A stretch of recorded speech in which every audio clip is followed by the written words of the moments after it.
أيا من يدعي الفهم إلى كم يا أخا الوهم تعبي الذنب والذم وتخطي الخطأ الجم. أما بان لك العيب أما أنذرك الشيب وما في نصحه ريب ولا سمعك قد صم. أما ناد بك الموت أما أسمعك الصوت أما تخشى من الفوت فتحتاط وتهتم. فكم تسدر في السهو وتختال من الزهو وتنصب إلى اللهو كأن الموت معا.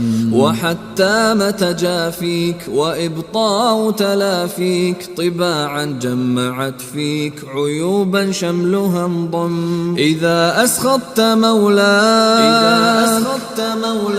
فما تقلق من ذاك وإن أخفقت مسعاك تلظيت من الهم. وإن لاح النقش من الأصفر تهتش وإن مر بك النعش تغاممت ولا غم. تعاصي الناصح البر وتعتاص وتزور وتنقاد لمن غر ومن مان ومن نم. وتسعى في هوى النفس وتحتال على الفلس وتنسى ظلمة الرمس ولا تذكر